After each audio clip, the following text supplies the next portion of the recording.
Asia cup में पाकिस्तान और भारत के बीच जो दूसरी टक्कर हुई और भारत ने वन साइडेड 6 विकेट से हरा दिया पाकिस्तान को, उसके बाद से पाकिस्तान की क्रिकेट टीम तो नहीं पर पाकिस्तान के खिलाड़ियों का जो एक आतंक को सपोर्ट करते हुए जो उनका कैरेक्टर है, जब वो बाहर आया, मतलब ग्राउंड में स्पोर्ट्समैन कैरेक्टर की जगह एक टेरर कैरेक्टर बाहर आया पाकिस्तान के क्रिकेटर्स का, तो वो वायरल हो गए। मैदान में तो पिट रहे थे, हताशा में अब उनके अंदर का जब पाकिस्तानी बाहर निकलता है, वो पाकिस्तानी जिसकी जो शैली है वो आसिम मुनीर से मिलती है, वो पाकिस्तानी जिसे नहीं पता कि जेंटलमैन गेम, जेंटलमैन स्पिरिट क्या होती है, वो पाकिस्तानी जो सिर्फ कट्टरपंथ और नफरत फैलाता है, वैसा नज़ारा हमें देखने को मिला एशिया कप में दुबई के मैदान पर। अब मैं आपको, यूं तो पाकिस्तान के कई खिलाड़ी भारत के साथ गलत व्यवहार कर रहे थे, लड़ने झगड़ने की कोशिश कर रहे थे, जिसमें शाहीन शाह अफरीदी हैं, हारिस रऊफ हैं, फ़हीम अशरफ हैं, अबरार अहमद हैं, साहिबजादा फरहान हैं। लेकिन मैं अब बात करूंगा ऐसे 3 खिलाड़ियों की जिनकी वजह से पाकिस्तान के जो दर्शक हैं, जो ये सोचकर इस उम्मीद में आए थे कि एशिया कप में उलटफेर होगा, पाकिस्तान जीतेगी, वो भी मुंह दिखाने लायक नहीं रहे। इसमें सबसे पहला नाम आता है हारिस रऊफ का। हारिस रऊफ ने क्या किया? जब हारिस रऊफ की पिटाई हो रही थी, अभिषेक शर्मा उनको पीट रहे थे, शुभमन गिल पीट रहे थे, तिलक वर्मा उनकी बैंड बजा रहे थे, तब हारिस रऊफ बाउंड्री पर लगे थे। भारतीय फैंस चिढ़ा रहे थे कि बहुत बड़े स्पीड स्टार बनते हो, क्या हो रहा है, तो पिटाई हो रही है, दुबई के स्लो ट्रैक पे तुम्हारी पिटाई हो रही है।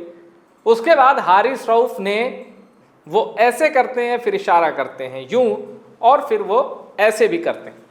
हारिस रऊफ ये जताना चाह रहे थे कि भाई ऑपरेशन सिंदूर में पाकिस्तान ने भारत के 6 जेट गिरा दिए, और इसीलिए हारिस रऊफ एक उड़ते हुए प्लेन का इशारा कर रहे थे, फिर शूट डाउन का इशारा कर रहे, तो बता रहे थे कि 6।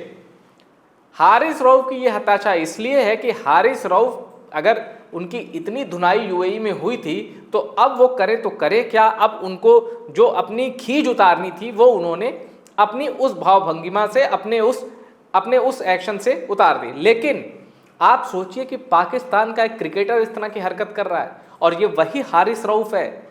जब बिग बैश लीग में ये खेलता था, कोविड काल से पहले की बात बता रहा हूं मैं आपको, 2019-20 में जब ये बिग बैश लीग में खेलता था, जो कि ऑस्ट्रेलिया की बड़ी प्रेस्टीजियस लीग है, तब उसी लीग में हारिस रऊफ जब विकेट लेता था तो स्लिट थ्रोटिंग का एक्शन करता था, यानी गला काट देने वाला एक्शन करता था, और फिर जश्न मनाता था विकेट लेने का। मतलब आप क्रिकेट के मैदान में क्रिकेट खेल रहे हैं, लेकिन आप गला काट के जश्न मना रहे हैं, पूरी आप एक्टिंग उस तरह कर रहे हैं कि जिससे किसी का गला काट रहे हैं। हारिस रऊफ के विकेट के इस सेलिब्रेशन पर, जो वो विकेट लेने के बाद जश्न मनाते थे, बहुत बवाल मचा था, जिसके बाद हारिस रऊफ ने अपना सेलिब्रेशन का स्टाइल बदला, क्योंकि भाई ये पाकिस्तान में चल जाएगा, आईसीसी के बाकी देशों में और ऑस्ट्रेलिया में नहीं चलेगा इस तरह का जश्न। यह थी हारिस रऊफ की कहानी। अब आते हैं जो पाकिस्तान के ओपनर हैं साहिबजादा फरहान, उनकी कहानी। साहिबजादा फरहान का कैच छूट चुका था, वो बेचारे 0 या 10 रन के अंदर पवेलियन जाने वाले थे, लेकिन टीम इंडिया के कुछ खराब क्षेत्ररक्षण था, जिसकी वजह से उनको मौका मिला और उन्होंने भारत के खिलाफ 50 जड़ दिया। अब साहिबजादा फरहान ने जब 50 मारी, वो पागल हो गए, क्योंकि उनका T20 में जब आप बैटिंग एवरेज देखेंगे 20 का भी नहीं है, तो वो खिलाड़ी ओपन क्यों कर रहा है, ये भी समझ से परे है। तो साहिबजादा फरहान ने आपा खो दिया 50 मारते ही, और वो बैट को गन की तरह उन्होंने पकड़ा, और जैसे बंदूक चलाते हैं उस तरह वो बैट को लहराने लगे, और इस तरह उन्होंने अपना सेलिब्रेशन किया। किसी ने कहा कि AK-47 का ये सेलिब्रेशन है, किसी ने कहा ये गन सेलिब्रेशन है। ताज्जुब तब हुआ जब प्रेस कॉन्फ्रेंस में, पोस्ट मैच प्रेस कॉन्फ्रेंस में, मैच के बाद जब साहिबजादा फरहान से पूछा गया कि आपने वो सेलिब्रेशन किया, तो उस पर विवाद है, उस पर लोग कह रहे हैं कि ऐसा नहीं करना चाहिए था ग्राउंड पे, तो साहिबजादा फरहान ने कहा मुझे इससे फ़र्क नहीं पड़ता, उस समय जो दिमाग में आया मैंने कर दिया, अब मुझे इससे फ़र्क नहीं पड़ता कि उस पर लोग क्या प्रतिक्रिया देते हैं।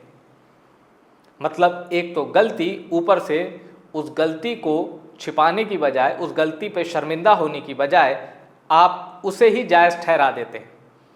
ये पाकिस्तान में ये जो नियो आसिम मुनीर कैरेक्टर है, ये उसी की झलक है। हारिस रऊफ, जिसे ये नहीं पता है कि उसके कितने एयरबेस तबाह हो गए, वो ये इशारा कर रहा है कि भारत के 6 जेट शूट डाउन कर दिए गए।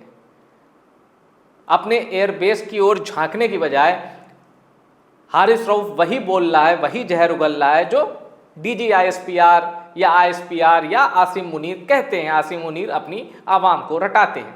हकीकत तो यह है कि भारत तो चलो 19वें ओवर में जीता, ऑपरेशन सिंदूर में पाकिस्तान की जो पिटाई हुई है उसका 20% मिलिट्री इंफ्रास्ट्रक्चर तबाह हो चुका है। उसके एयरबेस की हालत तो ऐसी है कि अगर पाकिस्तान दिखा दे, इनफैक्ट ऑपरेशन सिंदूर के महीनों तक बाद भी पाकिस्तान ने अपने एयरबेस की कोई तस्वीरें नहीं दिखाई थी। और एक सच तो ऐसा है जिससे पाकिस्तान, पूरे पाकिस्तान की आबादी में कोई इनकार कर ही नहीं सकता। बस आप उनसे ये पूछ लीजिए कि आपके पास ब्रह्मोस की काट क्या है, सिर्फ इतना पूछ लीजिए। भाई वो किसी डिवाइस का नाम बताएंगे, किसी उपकरण का नाम बताएंगे, किसी मिलिट्री इक्विपमेंट का नाम बताएंगे, सिर्फ उनसे इतना पूछिए कि आपके पास ब्रह्मोस की काट क्या है। ऑपरेशन सिंदूर में ब्रह्मोस ने पाकिस्तान को तहस नहस कर दिया।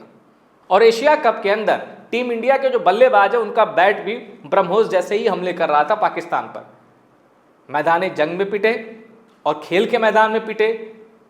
पाकिस्तान अपने आचरण के मुताबिक, अपने अतीत के मुताबिक वही किया जो हारिस रऊफ और साहिबजादा फरहान ने किया।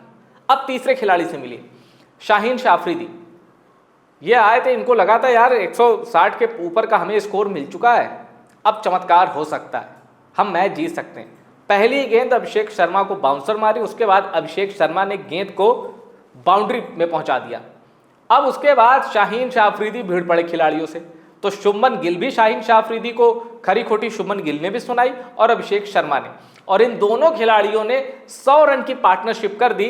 तो उन सब का ब्लड प्रेशर तो काबू से बाहर हो गया। अब शाहीन शाह अफरीदी चूंकि शाहिद अफरीदी के दामाद हैं, और शाहिद अफरीदी का रोल क्या है, उनकी पूरी कोशिश है कि भाई इमरान खान के जेल जाने के बाद जो एक पॉलिटिकल वाइड क्रिएट हुआ है पाकिस्तान की सियासत में उसको भरे। लेकिन एक लकीर आसिम मुनीर जो खींची है उसको शाहिद अफरीदी क्या, उनके खानदान में भी कोई उस लकीर को पार नहीं कर सकता। अब आप सोचिए, ऑपरेशन सिंदूर के बाद यही शाहिद अफरीदी था जो विक्ट्री परेड निकाल रहा था। विक्ट्री परेड मतलब हारने के बाद विक्ट्री परेड, ये सिर्फ पाकिस्तान में होता है। और भला हो कि एशिया कप के मैच लाइव चल रहे हैं, लाइव स्ट्रीमिंग हो रही है, वरना आसिम मुनीर ये भी कह सकता है कि पाकिस्तान एशिया कप का मैच जीत गया। क्योंकि जाहिलों के मुल्क में सच जो होता है वो उसे छुपाने के लिए वो कोई भी हथकंडा अपना सकते हैं, और ऑपरेशन सिंदूर में पाकिस्तान ने क्या किया हमने देखा। अब ये अलग बात है कि हारिस रऊफ जैसे बेचारे जो कि मतलब आप सोचिए ना, आप अपनी सेना पे फख्र भी नहीं कर सकते। हारिस रऊफ की तो बदकिस्मती है ना, वो अपनी सेना पे भी फख्र नहीं कर सकता है, मैदान में अपने टैलेंट पे भी फख्र नहीं कर सकता है।